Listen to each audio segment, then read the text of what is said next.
we ever go live. Yep, we're live. We are now streaming live on Facebook just 1 minute after 7, according to the sources here at the 3D Politics Bob Wills Network. And got to ask questions about that Bob Wills guy. 3D Politics, Tommy McKay, your fantastic host, once again here on Monday nights live. 3D Politics, I've got with me David Oldham, Constitutional Grounds as usual, and David Van on the road tonight from Soonerpolitics.org. Here we go again. We got all sorts of stuff to talk about. Masks, Supreme Court decisions, all sorts of stuff, and Tommy's tantric tweets are all coming up tonight. So, Van, tell us first, everybody's dying to know, where the hell are you, and what are you driving through, and where's the protesters? I'm in COVID chase car number 2. Coming here from the heartland, en route back to the great state of Oklahoma. Mix a little bit of family time, get to see all the relatives, as well as do a little bit of research while I was up there on some of the Supreme Court rulings coming up and some of the health decisions. So I'll have more to say about a couple of the items referring to my trip in Minnesota, but I want to say I've never seen such passionate Trump fans as you see in rural Minnesota. It's amazing. I mean, they got Trump stores around the state. Nice. They got souvenir shops, have a whole section on the Trump 2020 campaign in a souvenir shop. I mean, it's just, Trump won 80 of the 88 Minnesota counties last time and barely lost the race. Wow. I'm telling you, I think Trump is going to take another liberal Democrat, leftist Democrat state, and I think he's going to add it to his long list of Great Lakes states that are now Trump country. Well, you better hurry back, because by the time you make it back to the great state of Oklahoma, half of it might be an Indian reservation. But what they used to call it. Yeah, that's what they used to call it. So we're going to talk a little bit about that too. Oldham, what's going on in your life before we get started? Oh, just busy. Just can't. Are you back? Are you traveling now also, or are you back local again? No, I'm local, but I'm having some technical problems tonight because the rain and storms took out my internet the other day. And so everybody got hit. Working around some of this stuff, so we'll go as much as we possibly can. Zoom meetings are a lot like the Walinda family performances. You know, somebody always falls off and dies at the end. For those who remember the Walinda, I got 3 Gilligan jokes. Dating yourself. Well, I dated myself before I was married. When it comes to sex, I really got to hand it to myself. There it is. Let's not get him started. Masks. Who's in favor of masks? You know, I have said that I don't wear a mask because I was born this way, without a mask. There you go. So, I just don't, everybody seems to think they can force me to wear a mask. And when you really push comes to shove, they say, oh yeah, well, if Target says you can't come in without a mask, you can't go in with a mask. I'm like, okay. It used to be that black people wouldn't get served at the soda counter. But if Target wants to keep me from going in if I don't wear a mask, okay. But if I'm walking around and without a mask, that is your tough crap. Anyway, masks, and we're all talking about it. And then also, so do you want to start with masks? Sure. We might as well. Let's dive right in. I already got my joke out there, so I'm satisfied. Yeah. Well, you talk about, and I'm working on. Go ahead. No, go ahead. Go, please. I was at a wedding Saturday for my nephew, and I've got 2 siblings, a brother and a sister, both of who are far leftist. They're both flight attendants, and both have had full-blown Wuhan virus. I mean, full-blown. Right. And they're both giving plasma now. Their antibody count still real high. Everything, but because they're leftist, guess who were the only two people in my very large Catholic family to wear the mask all day during the wedding, during the reception, everything. And they were the only two who couldn't have spread it. But yet, you know, it was more a political statement than a health statement. And how embarrassing to have those little wine stains right there. I'm sorry, David. Yeah, what else? I'm telling you, you know, you're not too far off when you start looking at people being denied service because they won't wear a mask. Yeah. And the mask is becoming more of a political statement of ideology, right? And where your, you know, personal politics are. That's correct. More so than a health issue. Oh, here you go. Oldham's got something for us. I came to realize, or came to be made aware, that GT's name is first name is actually George. So we've got him as Boy George, and that old famous song, "I Really Want to Mask You." You're dating Oldham. You're dating yourself. I am. I don't know the song. Is it a remake? and there is a karma Manascu as well. We've got one for that. But the yeah, I mean, it has become a means, a political means, and it's like, why are we going through this when the Constitution is clear that if they don't have an enumerated power, then they don't get to do it. You want me to answer that message for you? What message? Looks like you've got a message. Oh no, that's a Facebook telling me that I've got new news feed stuff. I'm glad everybody can see it.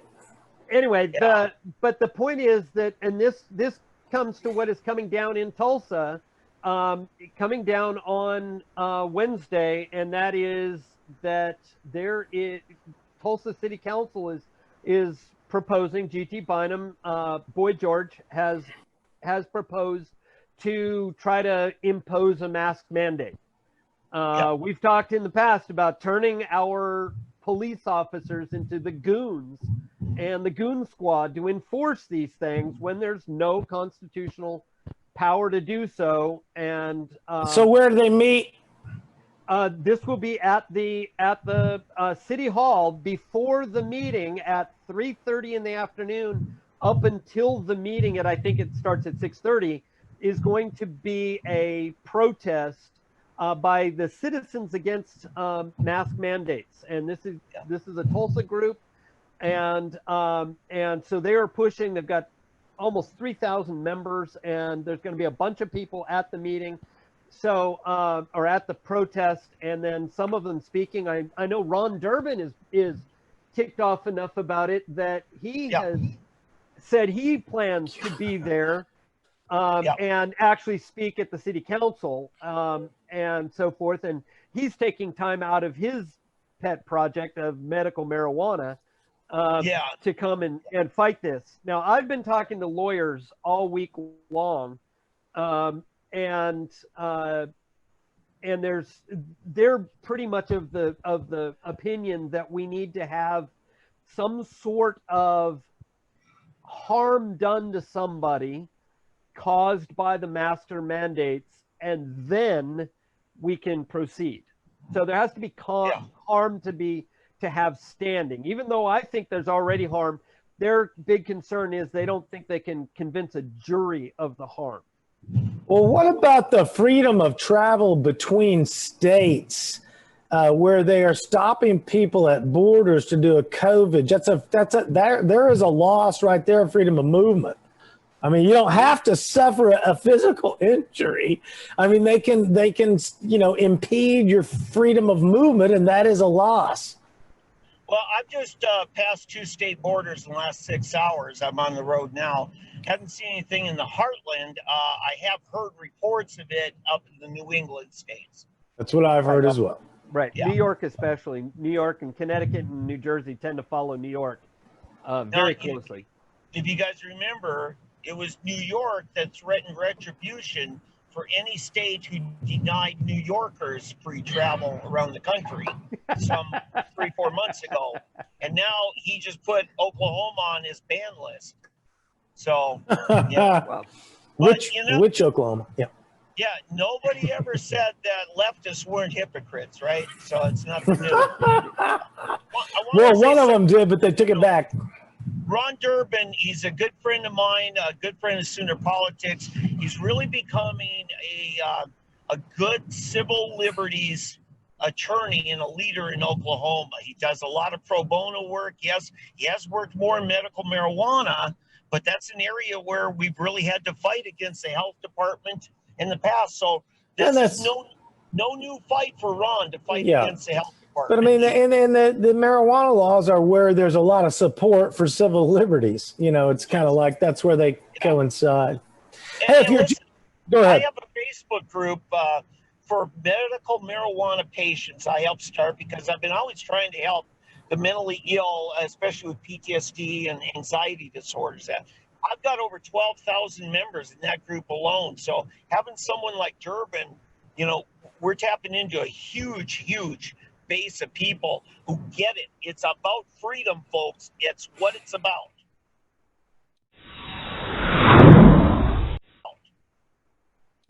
Hey, if you're getting ready to join us in the next 15 minutes, this is Tommy McKay right here every Monday with David Van and David Oldham on 3D Politics Live. We yell and scream and see if we can get our point made across Zoom, the amazing new medium where we all take turns saying what we want.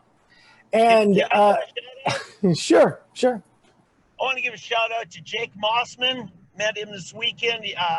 He is one of the fine conservative voices on the campus of St. Cloud State University, public state-funded university, and his girlfriend Jessica. Met them, and I tell you what, they are big fans of liberty, constitutional, limited government, and they're in a tough battle in a very liberal campus. I thought I'd give them a shout out. Nice job. Yeah. Awesome. Yep. So you want to move on to the Gardena, California man killed. David, is that your story, Oldham? Yes. Yeah. And that, I think it's on my personal Facebook page. I put it up. Okay. So there was, because of these mask mandates and because there's so much phobic hysteria that has been fomented by media, there became an argument over a man who entered a store in Gardena, California, without a mask. And he entered the store. The security guard tried to make him put on a mask, and one thing led to another. The man left. Instead of getting married. You know, I mean, the man left, and actually, I think they both waved guns around. The security guard's wife waved a gun around. They left, and as he was leaving, the security guard shot him in the back. And this is a vengeance killing. Ended up killing him. Oh my God. And the man is arrested on murder charges in California. But I put it out there as a cautionary tale, because how many people do we see that have this screaming fit with those of us who are not wearing masks? Wait a minute. If this was true, Oldham, it would be all over NBC and CNN, right? Well, there's another problem with that. No, the races of the perpetrator and the victim were improper to put on TV. They're improper for national television. Oh my goodness! It was actually black on black crime, and so it doesn't follow any of the narratives. Okay. It doesn't follow the promote hysterics narrative. It doesn't follow the racial narrative that they want to push. So therefore we can't you know, you were not going to see it on national TV, but it was on the locals, and I can't remember who I got it from, but it was out there. So, are you going to get a link on 3D Politics Facebook page? I can put it on 3D Politics. Look under David Oldham, and it's on my page as well. You know, I did recently employ the technique of the progressive left as I was scrolling like I always do on my social media until something triggers me. You know, I'm so clever, I could make a comment on every single thing I see, but I don't have time, and neither do they. So I wait until I'm really significantly triggered. And then, so I saw one of them where she has what I call her Shea bots, her little mob of people who live in their little bubble. But she started posting crap about some percentages of whatever. And I said, okay. And I posted, let me try this progressive liberal technique, starting chanting now, not my narrative, not my narrative, not my narrative. And then that ought to do it, I said. So, you know, that's how you do it. To paraphrase the great Samuel Clemens, everybody has a right to Tom's opinion. Everybody wants Tom's opinion because everybody loves to be correct. That's right. So there it is. And actually, Oldham, I think you make a great point that regardless of whether it's fear-mongering for always wear a mask or fear-mongering of you better not wear a mask, either way, if you oversteer to the left or the right, people get hurt. That was a vengeance killing. The guy shot him in the back. I mean, wow, that's just cheap. Somebody said something that was really effective is what happened. Maybe he got called the N-word. I don't know. It could have been. Yeah. Oldham looks like he froze. He looks good as usual, but he looks like he froze up. Oldham, are you there? Oldham maxed out. Dang it. AI. Tom Steyer. I'm worried for the 2024 that there's going to be a Tom Steyer, Jamie Dupree ticket. Because, you know, Jamie Dupree isn't even real. He is literally just like we're going to live with Jamie Dupree updates for the rest of our lives. 2027, it'll be Jamie Dupree 5.0. Same guy. Same thing with Tom Steyer. That's artificial intelligence I'm scared of. Let me bring everybody up to speed. It was about, 6 years ago. Jamie lost the ability to speak. It was some kind of a nerve thing. Yeah, Jamie Dupree. That's right. I thought it was a communist plot, but then the Democrats have stole that whole routine from me. Let me tell you, Jamie was the ultimate objective journalist. You could never tell where there might be a bias with him. He wrote straight down the middle, gave you the facts, and left everything else out. He was hired by Cox Communications, but then he was so good that Sean Hannity made him a regular daily part of his show. Yeah. So, but that's Jamie. Solid guy. In fact, he was also on, who's the guy that preceded Herman Cain? Neil Bortz. Yeah, there we are. There's Zoom. Yeah, Oldham's back. Nice job. Look, we suffer all sorts of trauma around here and push right through. That's what Oldham just proved the point right there. We call him names like Redskin and stuff, and he still just comes right back. Yeah. Did I miss that discussion? Yeah, you missed a whole thing. Van was teaching us a lot of stuff, and I was like, wow, it's amazing. We had a whole section on the Constitution you missed. We taught you stuff you'll never know. Oh, my gosh, yeah. Anyway, Oldham, I think I said something about, you made a great point, that the guy that got shot for not wearing the mask or wearing the mask, my point Not that I was wearing trying the mask. So I was trying to bring your story into focus, saying that if we oversteer on the left or the right, i.e. you got to wear a mask or you can't wear a mask, I mean, either way, these oversteers, xenophobic movements makes everybody freak out. People get hurt. This one sounds like to me where you broke off sounds like a vengeance killing that somebody said something really, really impactful, and the guy like shot him in the back on the way out. He's like, you're not going to say that to me. You know, like your wife is ugly or something like that. And it's like, oh, yeah, right. You know, she might be, but I'll go to jail for her.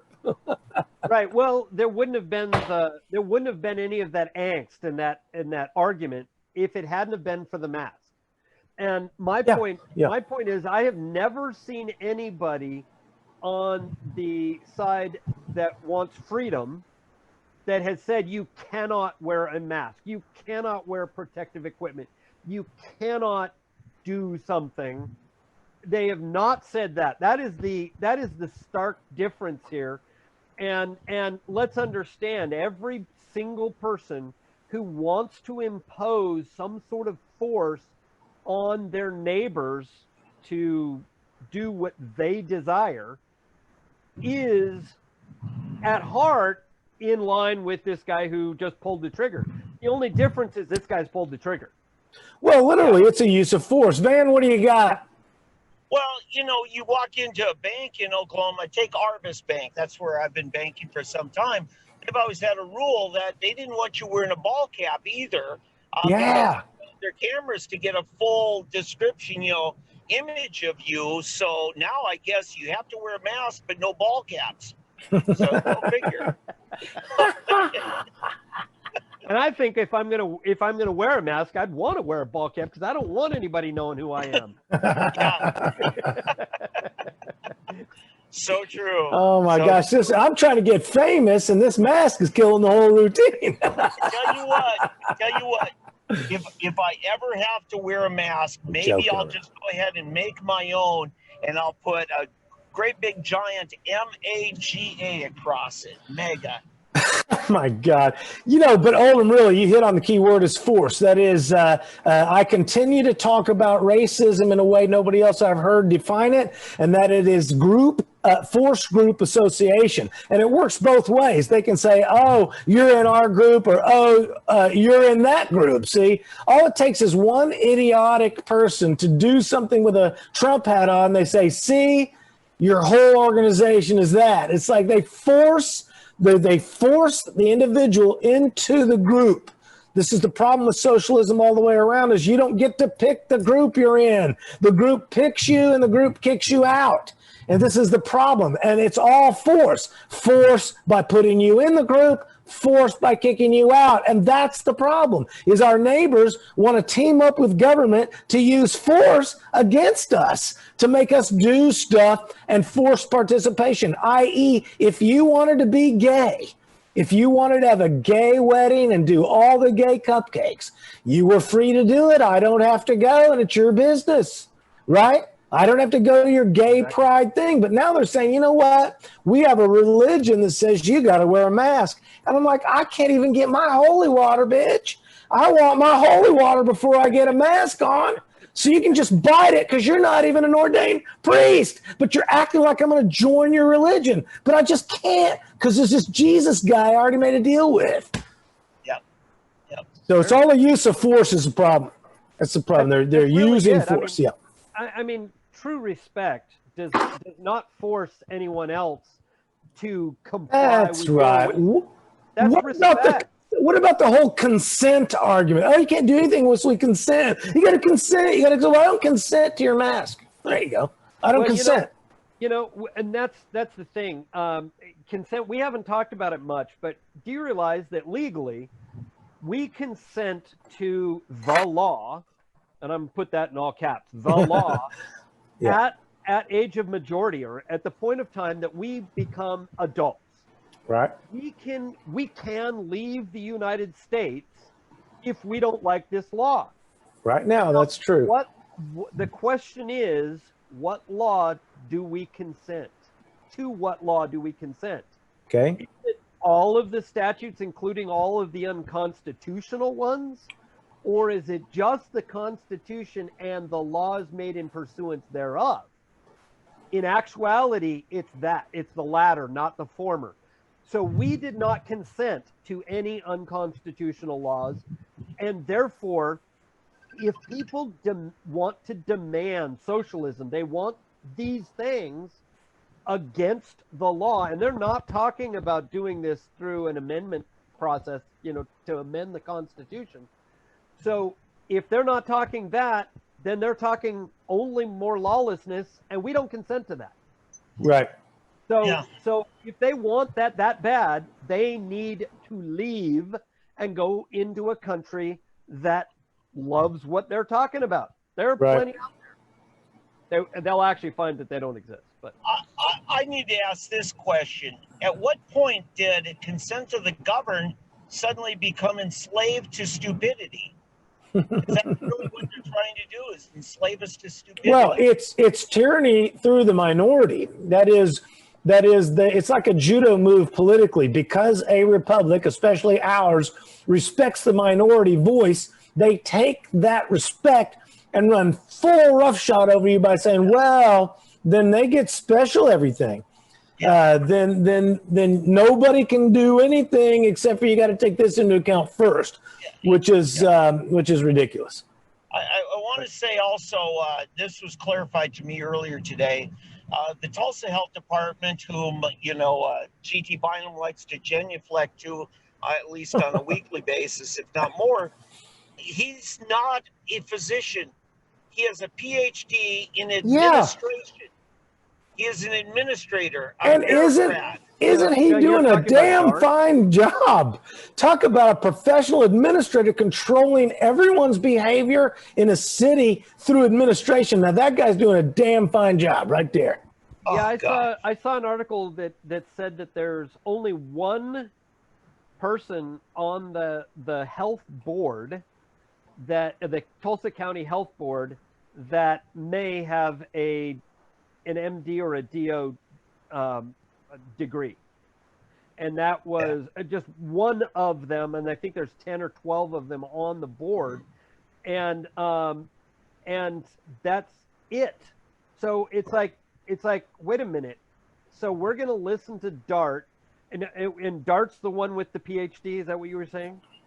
He has a PhD in some administrative field. Okay.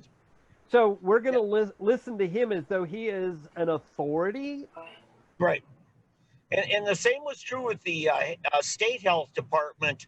Most of that board was hospital administrators and things like that. I mean, there was a fair number of physicians there, but even our state health department interim director, Mr.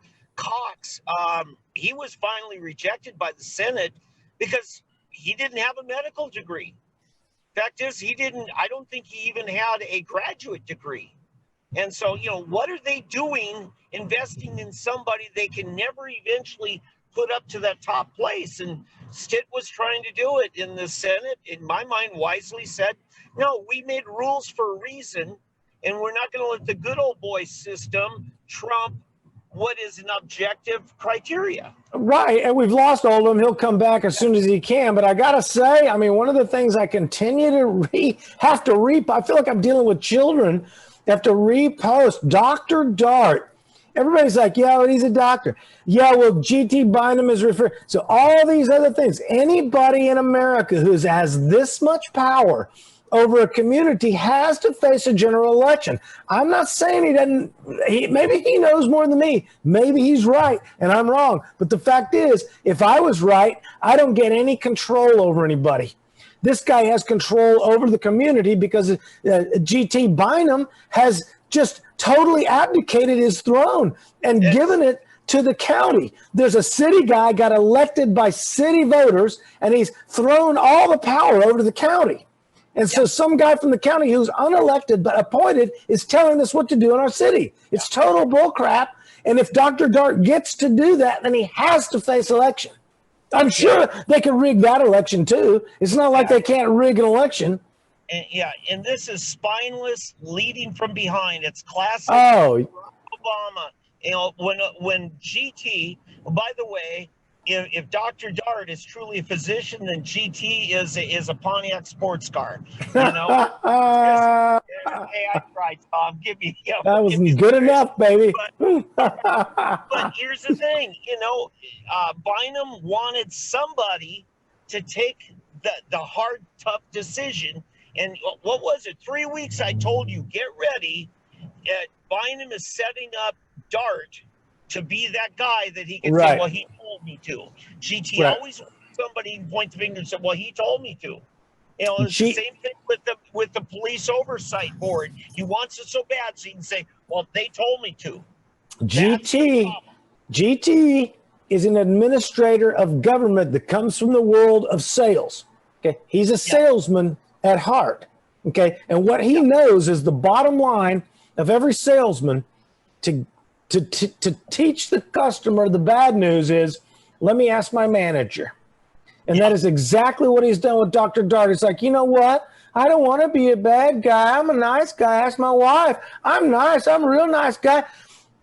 Yeah, I don't know. Let me ask my manager, Dr. Dart. Maybe he'll let us do it. No, Dr. Dart says not safe. Dr. Dart says it.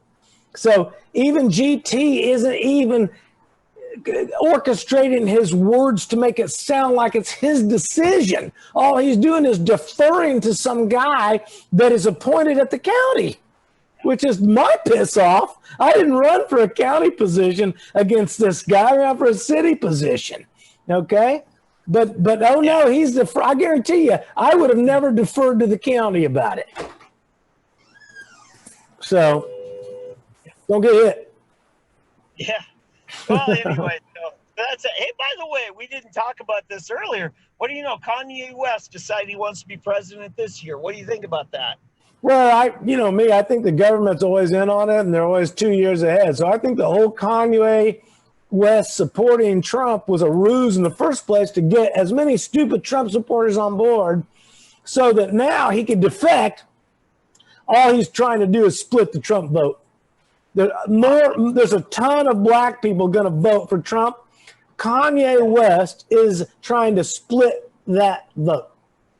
I'm telling you, a lot of black folk who would otherwise vote Democrat are likely to vote for him if he can get on the ballot. I just don't think he'll get on hardly any ballots. So I don't think I don't know. Oh, no, he's not. All he's going to try to do is he's just messing it up. That's all. Yeah. And, could just be a PR move by Kanye. He's in the entertainment industry. That's what he does. That's right. Yeah. That's right. That's his forte. That's how they do it. So we'll see. I don't think it's going to have that much effect, but I just thought, it happened last week. Let's throw it out there. So, sure did. I'm getting something. Yeah. There he is. We got Oldham back? Okay. Like David Oldham, he's having to switch over to something. Yeah. Yeah, he's looking pretty pale right now. As a Redskin myself, that kind of gets to me somehow. Yeah. Like he's out to get me. Do you know, I heard today on a national talk show that the Redskins were officially named such as an honor to the great football outstanding running back from Oklahoma, Jim Thorpe. That was meant to be an honor to him to name the whole team the Redskins. So recently, because you just set me up for it. Recently, the principal chief, Chuck Hoskins Jr. from the Cherokee Nation, the nation that I am a member of, he came out in favor of the name change. He likes the idea that the union schools will change their name, and then later on, he likes the idea that the Washington Redskins will. So I contended with that concept, and I am not anywhere near ready to share that screen because I've changed it from before. But I'm going to try to get back to my. There it is. Now, Jim Thorpe, just for background, he was a member of the Sac and Fox tribe. So right. I wonder if they changed their name in Washington to the Foxes, would that be offensive to Native Americans? or would they get sacked? So here's my share, because I had commented to Chuck Hoskins Jr. that I thought it was a bad idea to do that. And if we were going to be consistent and change the name of Redskins because it's offensive, then we should also change the word man killer. Wilma Mankiller, of course, was the first woman chief of the tribe. And anything having to do with man killer should be removed because it's an innate threat of violence and it's obvious sexist discrimination. Further, white killer is also an offensive word. And you know that man killer is an old term of respect for Indian warriors, they used to call them. And there are also 4 killers, 10 killers, and white killers. Okay, then let me throw this out because we have precedents. The Washington, D.C. basketball franchise used to be called the Washington Bullets, and they were forced to change their name because it glorified violence. Right. Now, see, I'm, as a local guy interested in local issues, I'm concerned about Broken Arrow because the arrow, of course, is it's a weapon of war, and broken reminds me of broken home, broken person, broken promises. And so these things are critical. I don't know what we can rename Broken Arrow, but this is something we're going to have to think about. I don't know. I have a couple of other, things that move us beyond this deal here. As we get into it, I suggest to the chief, and there's a poll from WND.com show a majority of Native Americans are not offended by the Redskins name. So I suggest to the Chief Hoskins of the Cherokees that the battlefield is in the mind, just like the slur, and that he should be a chief and not a populist, because what I'm suggesting is that he is bowing to the popular culture. Now, I don't know if he aligns himself with the BLM and they have some money. They pretend to be a nonprofit, like every other nonprofit pretends to be. And but Hoskins is either just sticking his finger in the air, or he's a tried and true socialist. I mean, it is tribal mentality that helped the American native lose to the Europeans in the first place some 200 years ago. And now Hoskins is playing the tribal game again. I mean, individual capitalism always wins over tribal mentality. And so what the chief is trying to do is be an iconoclast, just like the Muslims used to do.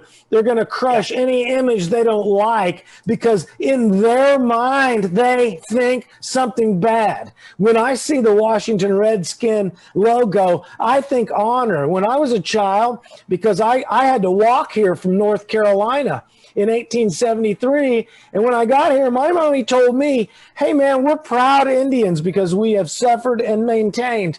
And when we played Cowboys and Indians, when I was a kid, I was always an Indian.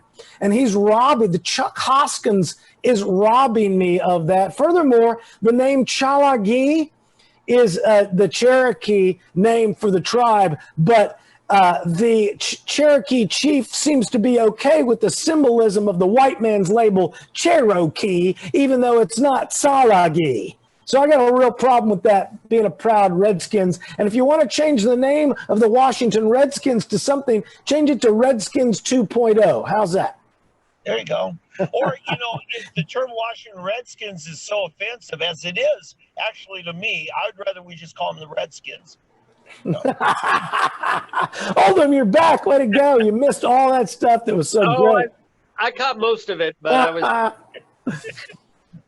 was still finding technology. Oh my gosh. Well, Zoom has it out for us because I think they get it from the government that we're bad news. So the government's always in on it is my first answer. Yeah, it sure seems like it, doesn't it?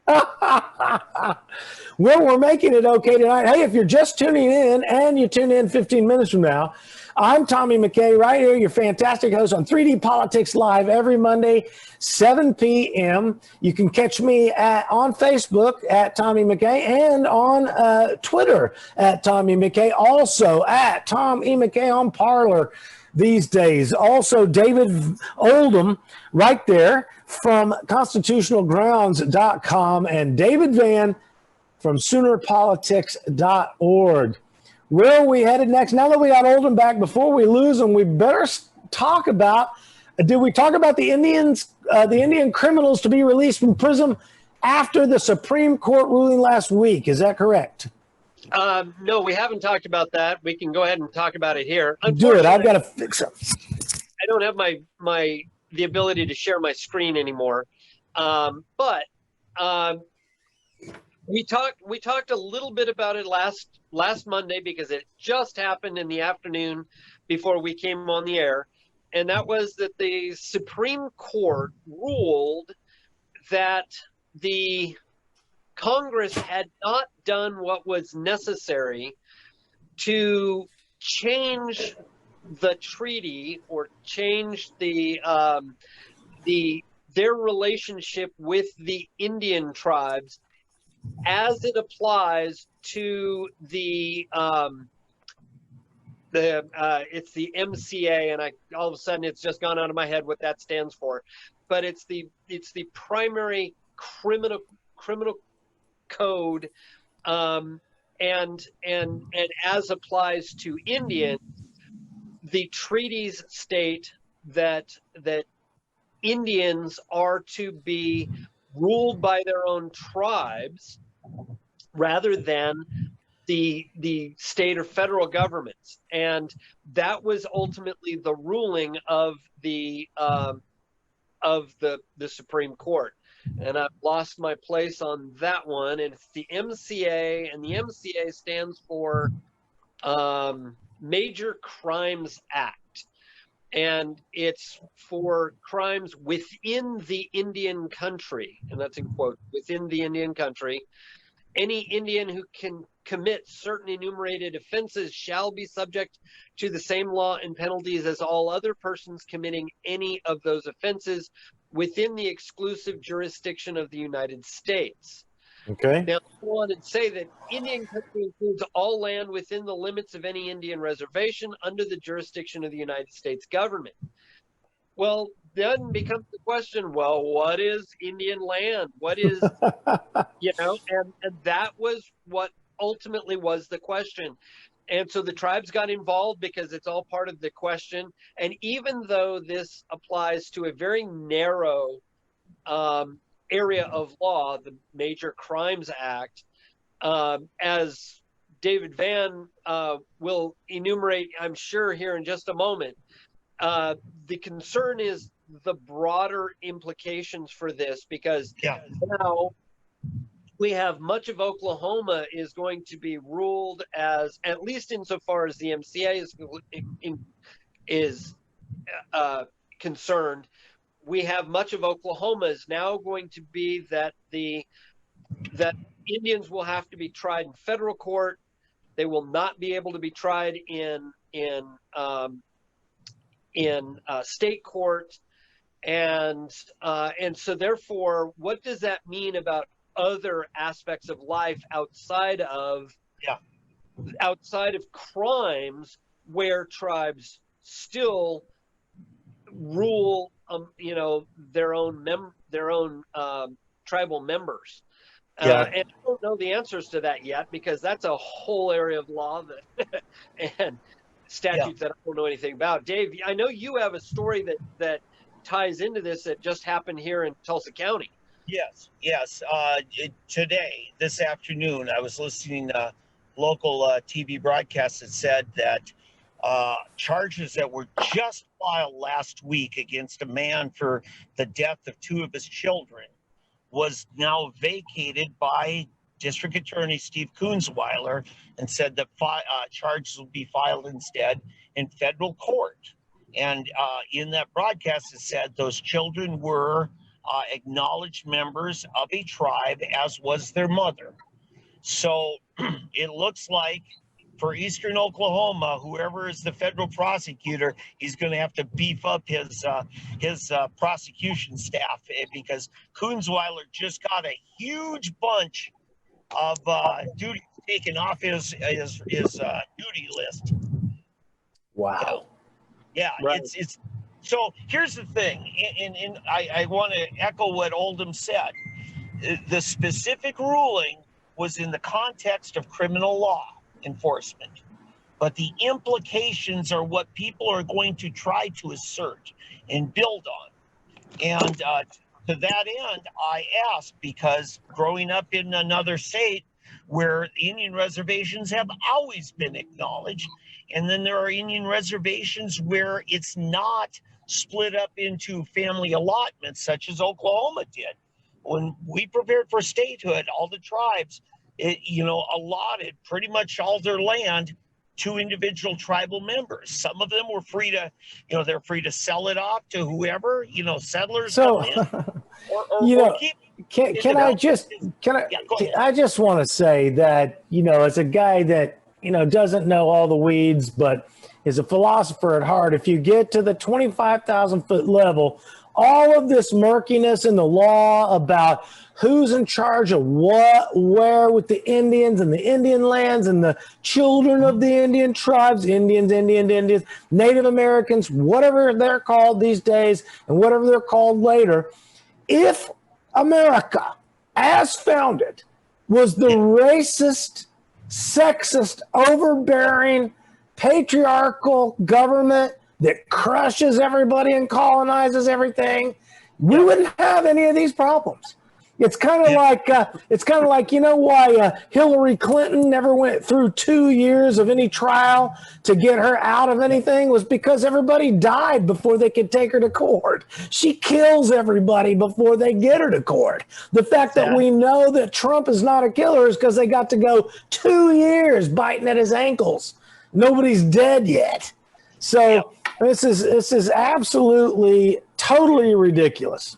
Well, anyway, just to wrap up the property thing, Mark Wayne Mullen, Congressman, he still has his family Cherokee allotment, so he's never paid property taxes on it. But once you sell it, does. But here's the thing: I talked with the county clerk from Wagner County, Laura Hendricks, and she may come on at some point or answer questions further. But she said, as far as property law goes, the ruling should change nothing at all.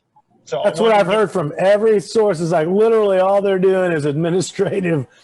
You're still going to get arrested. You're still going to get in trouble. Not like, oh, look, I'm free. However, asking the implications of it to family in Minnesota, the fellas especially, the cuss words that come out of their mouth when we talk about that if you're an ordinary Minnesotan, you had to pay all kinds of hunting and fishing stamps and fees and licenses and tags. And then you were limited to what kind of, gear you could use and what days you could hunt and fish and how many you could take. But a member of a tribe, if it was a tribal land, there was no seasons, no permits, hunt all you want. If that becomes an issue in Oklahoma, believe me, you're going to hear about it. That's why reparations for Black Lives Matter is a ridiculous proposal. The American Indian has been screwed 400 times worse than the Black Lives Matter people. And there's no way to ferret out who in your family helped or hindered freedom to calculate how much you're going to owe. Just like you said, Van, nobody's going to be able to go back and figure how much anything's worth anymore to make it all straight. Like they do in any bankruptcy and in any business at some point. And I think this is why Trump likes the idea of more stimulus money, is because he knows it's never getting paid back. It's China's money anyway. And we're going to spend it to the point where it's like, guess what? We're never paying you back. So rack it up, boys, rack it up.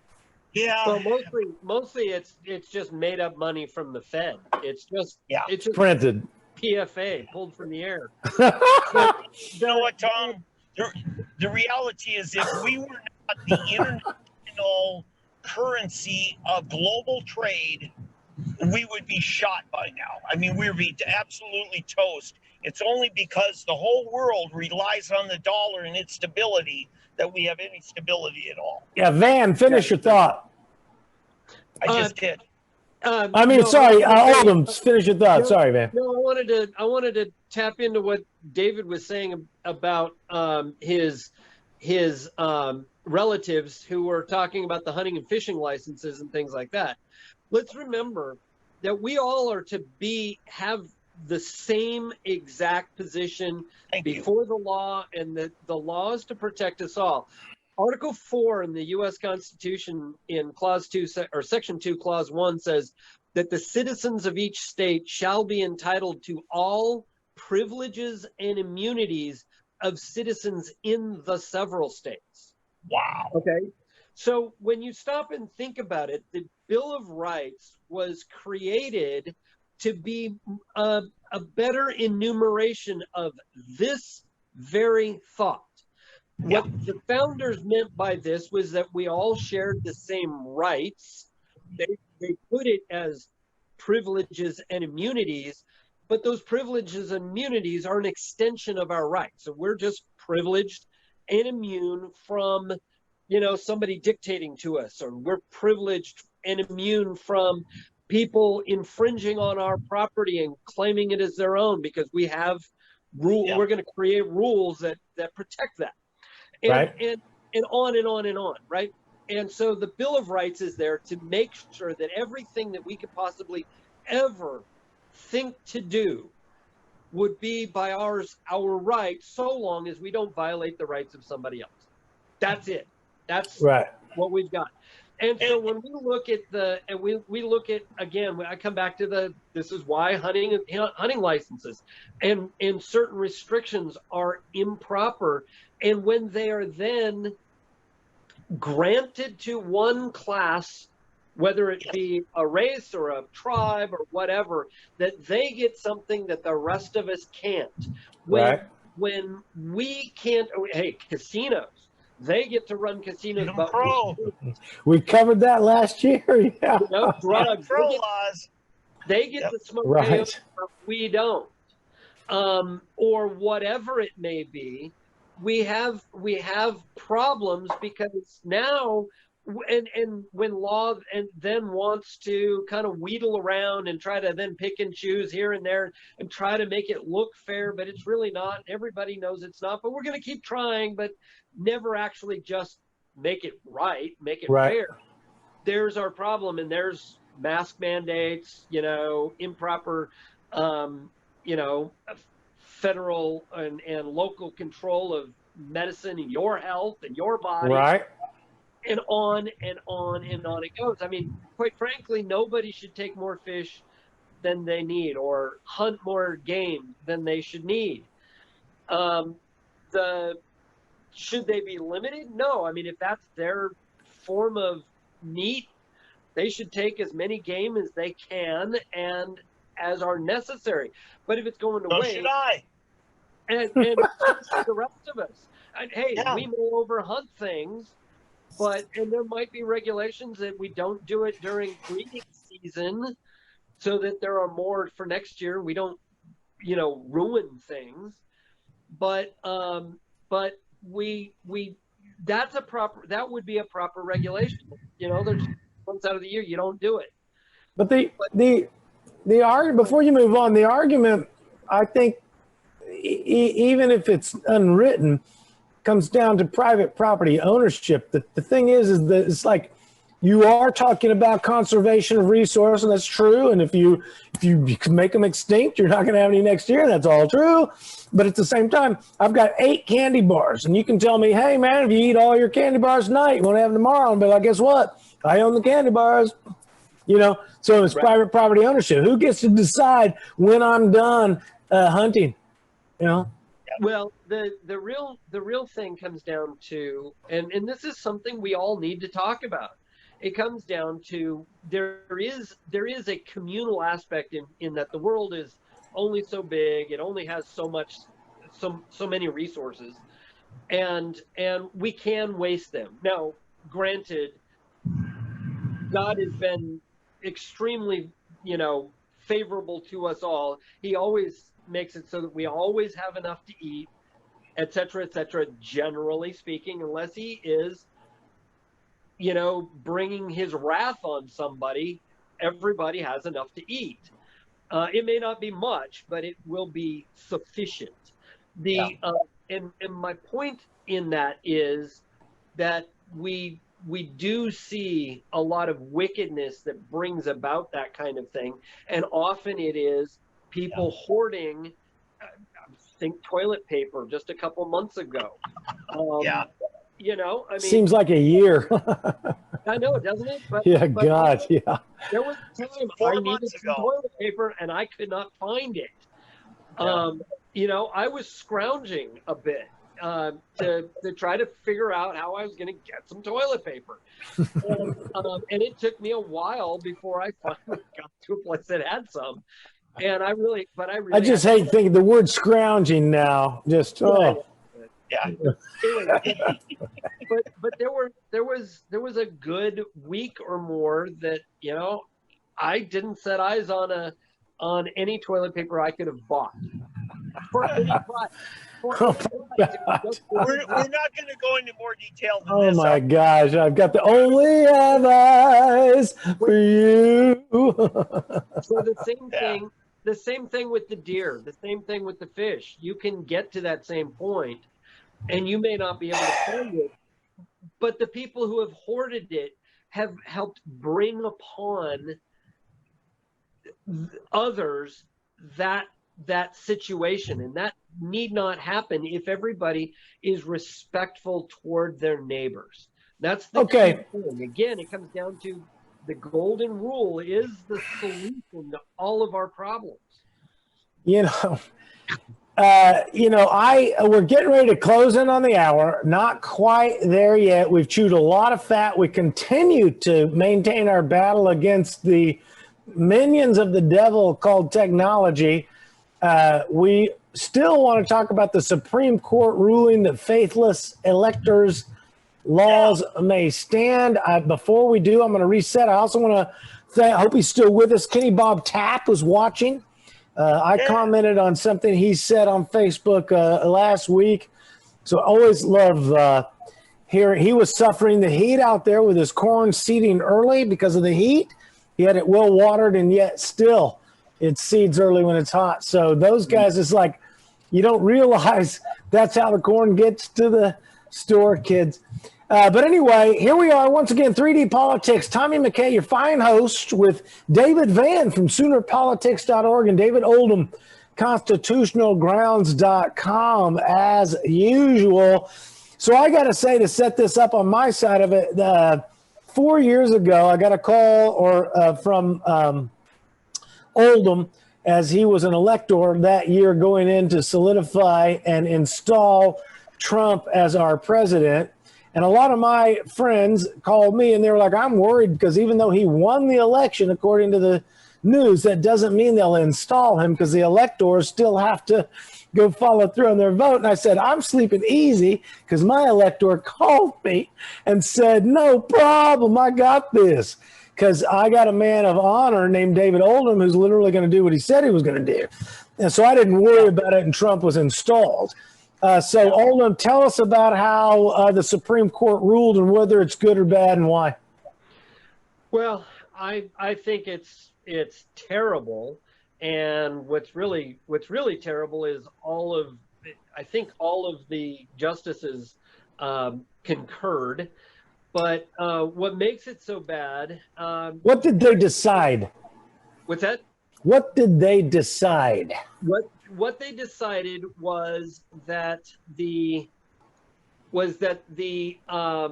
states have the right and authority to dictate or to proscribe how an elector must vote. Okay. In other words, the members of the electoral college, their job is to come together and elect a president. Okay. What people think of as the presidential election is not the presidential election. It's an election for electors to the electoral college.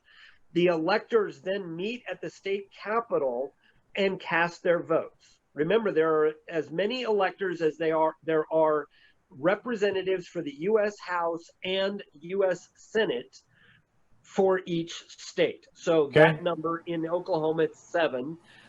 We would come together and we would meet and cast our votes. We might have some discussions. Every state does it a little bit differently. Texas really does it up. And yes. And they have a whole discussion and then they hold an official vote. Okay.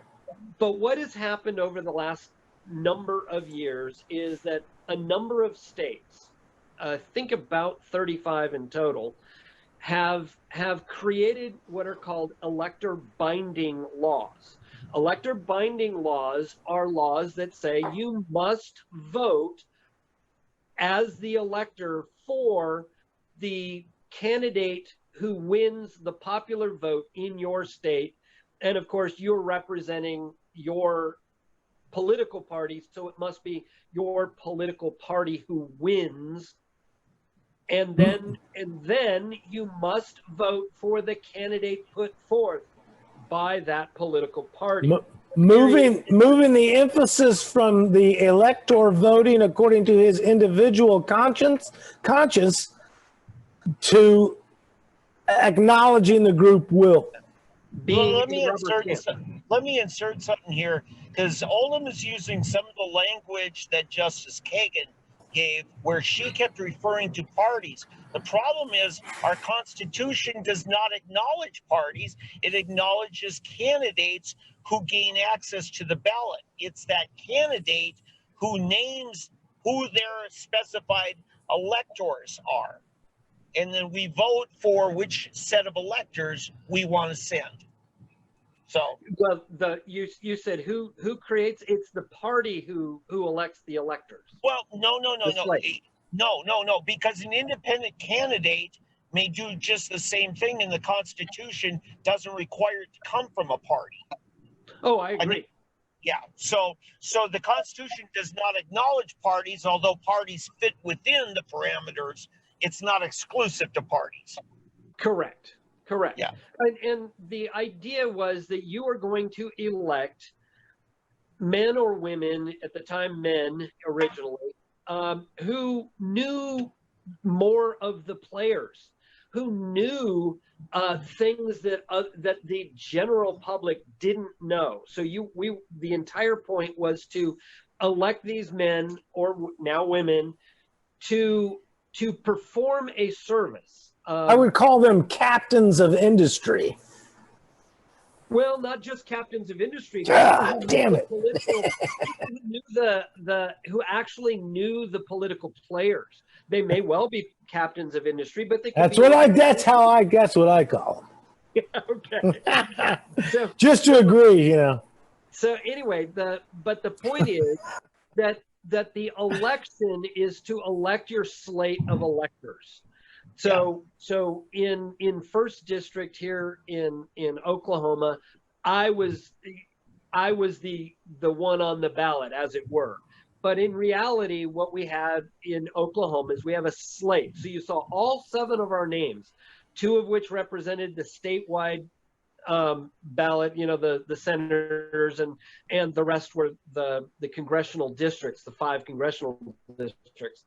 Well, so what ends up happening, and this is what I think is key from the argument, and this is what Kagan wrote. She said, so long as nothing else in the Constitution poses an obstacle, a state can add an associated condition of appointment. It can demand that the elector actually live up to his pledge on pain of penalty, which is to say that the state's appointment power, barring some outside constraint, enables the enforcement of a pledge like Washington State's. The context of that is that she assumes that the elector actually, or that the state has the authority to demand such a pledge to the party's candidate. So in other words, let's say that I was going to be an elector, and I thought, you know, I came to understand, being a knowledge, you know, a person with particular knowledge that other people don't have. Okay. And that is being a party to it, not that I have some gift. But because of my connections and so forth, I learned something, and I learned that the candidate is going to pull, say, a Hitler, and that this is really his mindset. He's going to burn down the Congress, and he's going to set himself up as dictator, and he's going to suspend the Constitution, blah blah blah. what would my duty be? Would it be to the party? Would it be to the Republic? Okay, I see your point. I see your point, because what they're doing. Go ahead, Van. I've got 2 points on this. One, I want to refer to Bush v. Gore ruling, where Rehnquist in the majority specifically said Congress gave to the legislatures of each state the ability to set the parameters. And that's why some states let each congressional district vote independently, such as Maine or Nebraska, where, CD1 voted for, let's say for Hillary Clinton, CD2 voted for Trump. So there is that latitude. But then the other thing I want to say is, Oldham, something you said about Kagan. She said, unless some other external factor weighs in, right? Right, Okay. unless the Constitution poses an obstacle. Right. Okay, or some kind of obstacle. I think that was a wink and a nod, call it a dog whistle, to the compact for national popular vote. I think she set it up to defend national popular vote as an interstate compact, which they're going to then use this ruling to punish you, even though your state wants you to vote for, say, Trump. Now, because of a in some states, now you have to vote for Biden. Yeah. Van agrees with me. The government's in on it. I mean, clearly the government's in on it. Yeah, Right. Hey, but now that I've stolen the attention, I want to say, Van, because there are what I call fulcrum issues, and that's where the rubber meets the road. And this one is group rights versus individual rights, and that's literally what they're doing to the elector, is forcing the elector off of his own individual conscience and onto whatever the group popular vote is. It's peer pressure is what it is. Correct. Well, Yeah, what it ends up being is you end up as the elector being the rubber stamp for the popular vote of the There it state is. at this point. And there's no reason to have an individual name on that. That should have a group stamp. It's ridiculous. Oh, absolutely. Absolutely. Okay, Van. Here's the other thing you run into that. As much as I have problems with this ruling and how broadly it was written, the opinion, and Oldham certainly has problems with it, it does give us a little bit of opportunity here on something a little bit different, but not that much different. It's the ability to put requirements on elected officials that can actually put criminal penalties for failure to meet obligations that we stated in our Constitution. And namely this, in Oklahoma, every 20 years, our legislature is required to put a question before the voters. Do you want to have another constitutional convention? And our legislature is 25 years or so out of step with that, way overdue. By this ruling, we can then say we can create a criminal penalty on every lawmaker in our legislature who fails to do that. And we have Supreme Court ruling now as a precedent on our side. The good news about the COVID-19 is I have learned there is such a thing called contact tracing. The fact that contact tracing is available instead of body cams for the cops, I want contact tracing on every member of Congress. Okay, and not for any virus, because I just want to know who they're talking to. If you're going to be hired to represent me, I want you immediately have to submit to contact tracing, so I know where you're going, who you're talking to, how long you spend with them, how close you are to. I mean, the distance between you and them, literally. Also, there's a thing called social distancing that's called. And they call it 6 feet. There's a thing called modified social distancing, and that's inside that. Okay. Yeah. Well, I do want to say a couple more things about about this ruling. First off, I'm concerned about the fact that they're now saying that the states have some unenumerated power to set conditions on the appointment. not just the manner of election, but the conditions of election. And that is nowhere described as an enumerated power in the U.S. Constitution, nor is, and remember, an elector is not a state position. It is a federal position. It is so. Can I answer that, Holden? What's that? Well, it was actually a constitutional amendment that set in place the Electoral College is separate from our two houses of Congress, right? No, it was started that way, but then they amended it a bit. Okay, yeah, so we amended it, but it was in that ruling by Rehnquist in Bush v. Gore that he specifically made the strong claim that our Congress gave to the legislatures of each state the authority to determine how their electors are selected.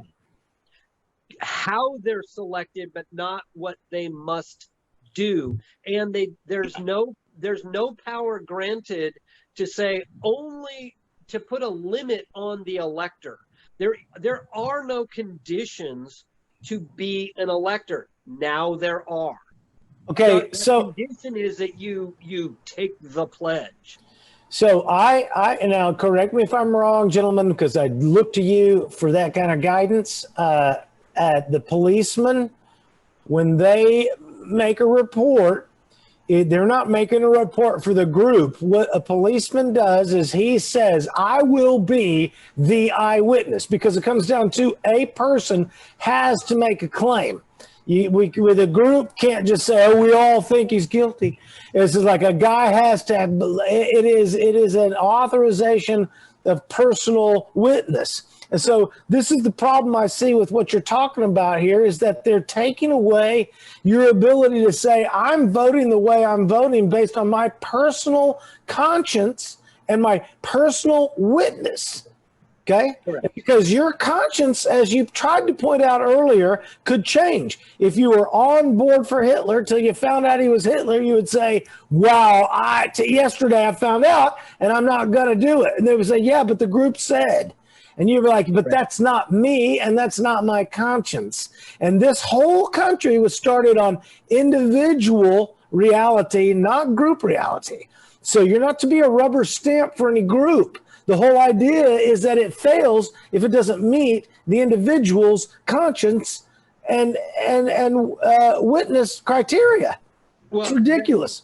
That's very true. And the real thing is that the electors are supposed to be so carefully chosen that they are trusted and trustworthy enough that you give them this particular position, and they are trusted to make a good decision. Now we're just saying, screw it, we're not going to do that anymore. They're because do everything. That's the system. The system is what we do is, instead of going by socialism where the group and the mob decide, we pick a trusted person who will have a conscience, and he will stand as a personal witness beside his decision with honor. It's like word and honor.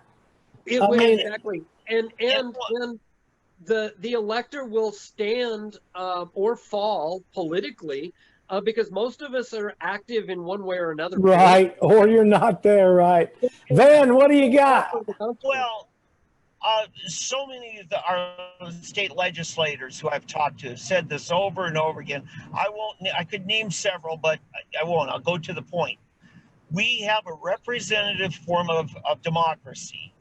And he said, several of them have said, vote for somebody not knowing what all the issues will be or the conditions, and you trust them to make the best decisions using their own judgment. That's what they say when they go to Oklahoma City, that they want to be free to just say, hey, I used my own judgment. Right. Oh, yeah. Our electors. Right. So, it's those same lawmakers who talk about that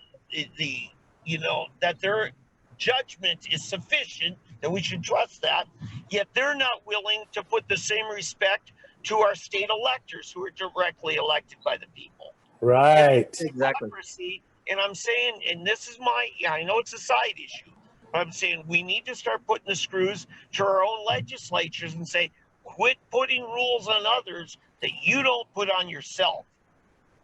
Oh yeah, that ought to be, yeah. And one other thing, and that is the concern that while now they are saying that we have to, as electors have to be faithful to the pledge. And right now the pledge is to do the bidding of the to vote for the one who got the majority of the popular vote within the state. If that pledge changes to be the National Popular Vote Compact, right, then you will be held to that pledge, because why? The states can make it whatever they want, and that's what they then do. Yeah. So this is the natural progression of things, and why legislating from the bench is so vile. Oh yeah, because this is just the natural progression of things. I do want to say that with the National Popular Vote Compact, we have to remember, and this will probably come up at some point, and the Supreme Court will just say whatever, or Congress will do it. The Article 1, Section 10 of the U.S. Constitution says, no state shall, without the consent of Congress, enter into any agreement or compact with another state. So Congress would have to approve this National Popular Vote Compact before it could ever come into actual effect. And if anybody did it without the consent of Congress, the 14th Amendment says that their basis for representation should be reduced by the number of people who are disenfranchised within their state for having their suffrage rights violated. What that means is basically if they enter into this compact by just changing this pledge, and thereby there's now this compact that's formed, that state should have its electors removed, and the basis for choosing the president would be reduced by that number. Yeah. And you can see, folks, why we're going to lose this battle is because Oldham is correct, and the socialist argument is so much easier to define. Oh, do what I say or I'll knock the crap out of you. There you go, we're done. I'm telling you guys. Imagine if this National Popular Vote Compact had been in place 4 years ago. Imagine Trump having gotten the majority of, well, actually, no, they go by popular vote. But imagine California found itself on the minority side of that, and a bunch of liberal California electors tried to be faithless. It would be up to their own state's attorney general to prosecute them. Do you really expect the leftists to prosecute their own? Well, you know what's interesting is every single person in these two cases that the Supreme Court ruled against were Democrats and were voting faithless to try to stop Trump. So they took their votes away from Clinton, and in order to try to create a separate candidate, one voted for Kasich and the other went for Colin Powell. Yeah. So all of them were Democrats. In the future, it would be, it's always stop and think about it. Those who are, and mind you, I do not have a problem with them, going for whomever they wanted, but it was always about, these laws that are just, anyway, they were all Democrats that did this and got ruled against. So because I know each of us at 3D Politics just loves to hear the other talk. Sometimes we get a viewer, and we have one now. A viewer has a question for Van. What is Van's current speed? The prevailing speed of the traffic. That's not good enough. You got to give us a number, dude. I'm definitely under 80 at all times. Under 80, and I'm supposing that's miles per hour, not kilometers, correct? It's I've been basically about between 65. Sometimes it's gone to 75 if I was trying to hurry up, get around somebody. But I won't say which jurisdiction. Oh my God! So Blake Barber, our viewer who's interested, he wants to do managed pain on Van. He wants you to get pulled over for a sampling of Oklahoma trooper conduct, but he doesn't want a ticket or a citation on you. Yeah, Isn't that nice? Yeah. That's so kind. And I don't even want you to get pulled over. I don't claim to be in Oklahoma right now either. So Kenny Bob Tapp and Blake Barber, thanks for watching tonight. Thank you, Blake. Yeah. Because God, we were bored till Blake got here. Hey, we do need more people to do driving audits. What's it called? Where cops pull you over. Yeah. We need more. To the Davids, did you see me tag you guys on the cop that pulled the person over with the ice cream? Did you see that yet? No, I haven't seen that yet.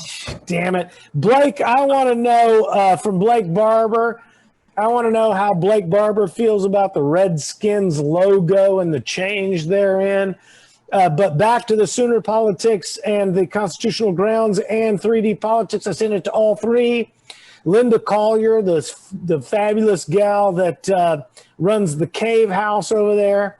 Bynum visited and she loved Bynum. Then Bynum did something she didn't like.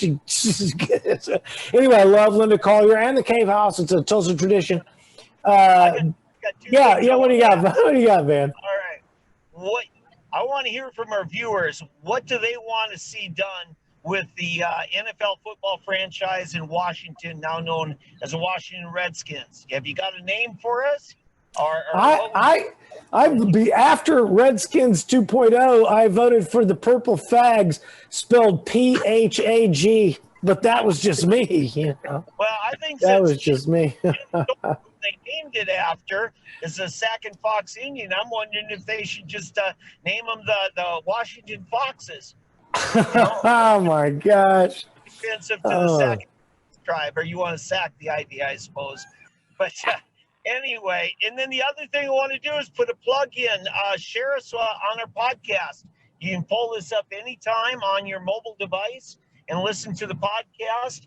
3D Politics Live. We have both a video podcast and audio. So that's just another way of catching up with us besides 3dpolitics.com and 3D Politics on Facebook. Yeah, thank you, Van, for that. I did recently get on my phone and go to the podcast app and search us down, and there we are. And that way you don't have to wonder if you're missing it. It just automatically downloads, and when you light it up, there it is. Tons of other stuff. Hold on, I'm getting it coming in. This just in from Blake Barber, our Earthstats reporter out there in the field. He thinks that any mascot is quite obviously meant as a positive, powerful, fierce, formidable. The outrage is a bait and switch. Nice job. Yeah. We have the smartest viewers out here, even if there's only two of them. Okay, all right, okay, I'll go with that. No, you'll say you agreed with him. Blake is one of our best critics and viewers, and so I always respect what he says either way. Yeah. Anyway, there's a ton of other stuff to talk about. I want to say something else on my own personal note, unless you guys got something else for the crew. Anything else? Not at the moment. No, I think we in the weeks to come, look for us to focus on the city council and mayor races. Those are going to be coming up here in the next couple of months. Decision here about 6 weeks from now, those of us in Tulsa. Right. And so I know that the two Davids, Van and Oldham, are holding out for a potential Tay vote. But for me, I am actually already headed towards this guy here, Ken Reddick. We had him on the show 2 or 3 weeks ago. Tomorrow, Tuesday, July 14th, at Fat Guy's Burger Bar, 140 North Greenwood Avenue, 6 to 8 p.m. You can meet and greet, or if you choose, you can greet and meet Ken Reddick for Tulsa mayor. What I know so far is that Ken has come out pretty squarely that he is not in favor of a mask mandate. He doesn't typically ask the manager. He's running against my opponent from 4 years ago, my favorite fascist, who suggested we buy a place called the Gathering Place instead of calling it the Social Distancing Place. My buck and my vote go for Ken Reddick. Ladies and gentlemen, hold on. Ken Reddick is what I said, and there's his picture right there. And listen, this is just me talking. The van and the Oldham get to do anything they want. They can vote for Tay, whatever you want. I wonder if that guy's Burger Bar in Greenwood, I wonder if they're just doing this for spite, because I think their competition includes the mayoral candidate, Ty Walker. Happens to be another conservative and a black man who has a restaurant down there in the Greenwood area. And both really. Also, now this Fat Guy's is right underneath the ballpark. So on the east side of the ballpark. So both the Davids and I have had a discussion earlier. Any of the mayoral candidates are welcome to chime in. Let us know. GT is formally invited. All the other candidates, we've already had Ken Reddick on. And so all the other candidates are welcome to come on the show. We want them here. We would love to validate our coverage by having them here and validate their campaign by having them show it here. So I just got a text from Paul Tay. He said to say thank you, Tom. You are welcome, because we're all defined by our opponents as well as our sycophants. Blake Barber adds a final note. It's incredible to me how weak and spineless owners, CEOs suits are. When are they actually good for? What are they actually good for? Nice job. Blake Barber is liking the flow. And 1 syllable, 2 syllables. Ken Reddick. Fat Guy's Burger Bar doesn't shout a place of inspiration, though. Well, Blake is off in his own little world. I kind of. Fat Guy's is pretty good. It's delicious. They have huge burgers and their beers are cold. It's like an episode of Interstellar where you're like, Blake. Look, the book's moved. Anyway, it's been a great. I enjoyed the show. I did have one thing before we get out of here. Okay. No. It just came in. You guys are getting texts. I'm getting. You better believe it, Oldham. Do it. So the one of the protest organizers referred me to a Tulsa World article. I'm sure I'll be sharing it on 3D Politics here as soon as we're done. The language is now out. Apparently, it's for the potential mask mandate, and they have some things to say about it. But we'll put it up so everybody can look at it. Don't forget, and please come out 3:30 Wednesday afternoon. Protest the mask mandates. Just stand for freedom. We'll get through this, and we'll get through it better if we all live free and take our own responsibility for care for ourselves. We will get through it. So drive together alone there. Yes, Van. Yeah, and I think that's going to be a promo for next week's show. Is going to be all about the specifics and how we can approach this thing. This is going to be a battle. This is all about forced association and forced participation, where you have to do what we say, my body, my choice has gone away. Everybody has their own truth has gone away. All these concepts that got us here. Now, all of a sudden, there's absolute truth, and we have to do it because trickle-down health is a thing, even though trickle-down economics never did work, or trickle-down health, though, You know, because anything we want is whatever we want. But anyway, I really want to thank Blake Barber for lighting us up at the end of the night. Kenny Bob Tapp for tuning in, who's actually out there providing for us in the homeland. David Oldham from Constitutional Grounds, as usual. Sooner Politics with David Vann on the road doing 80 miles an hour. It's just insane. The guy can do it all. And I'm just right here making anything I can happen.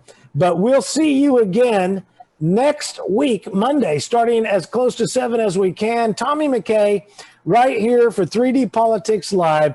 We'll talk to you guys next week. Thanks for showing up. Good night.